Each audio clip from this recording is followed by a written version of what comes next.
Hello everyone. Thank you for joining me again for today's Study Skills Sunday. Professor McAllister here. And before I get started, I want to let you know that I now have an email address that you are welcome to send me questions or problems.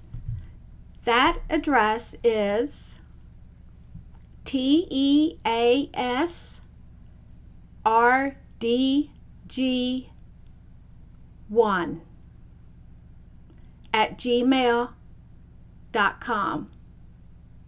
You can also find that email address on my YouTube channel. Please feel free to send me any emails. If you remember, last week I taught you about retrieval practice. And just to remind you, the importance of retrieval practice is that every time you force yourself to retrieve information, you are strengthening the neural pathways, making it easier to remember and later retrieve that information.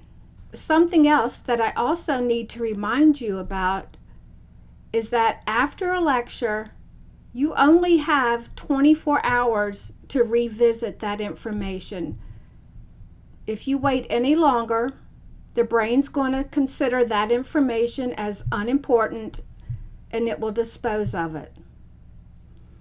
I also showed you 3 different ways you could practice retrieval practice. The first one, the most important thing, and that's one you can do within 24 hours of your lecture, where you write down what you consider to be the 3 most important things from the lecture. I also taught you about brain dumps. And brain dumps can be used every 2 or 3 days to write down everything you can remember thus far from the text and from the lectures without looking. However, it is important that you go back and review what you've just written and make any corrections as necessary. The third way I showed you to use retrieval practice is at the end of the week review. And there, I recommended that you go back to the chapters in the text and write down the objectives, and then put away your materials and try to answer those questions as if they were going to be on a test. Another way you could use end of the week review is simply by creating your own test. Always be sure to go back and verify that you've written the correct information. So now let's talk about space practice. Space practice is kind of built in to retrieval practice. When you wait a couple days to do a brain dump, and then when you revisit the information on the weekend, that is space practice. The research shows that when we allow a few days in between reviewing the information, it actually is more powerful than when we force ourselves to think about that information. They call it desirable difficulties. Now I want to teach you about interleaving, and this one's very important. Interleaving is when you combine different material from different days when you study on the weekends. So for example, let's say we're at the very beginning of the semester, chapter 1, chapter 2, chapter 3, those are all probably part of your first week. At the end of the week, the first week, you will revisit all of that information. And then you will repeat the entire process that I've taught you for the second week.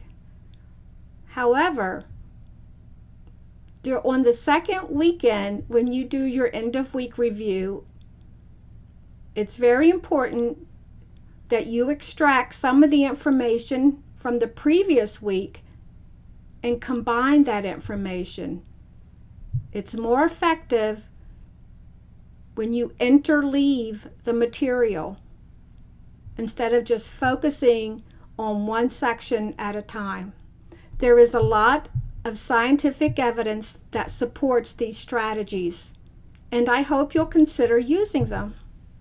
If you'd like more information, I encourage you to visit the website of the Learning Scientist at www.learningscientists.org.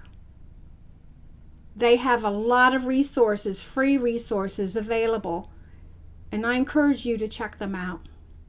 Thank you for joining me, and I look forward to seeing you again next Sunday for the next installment of Study Skills Sunday.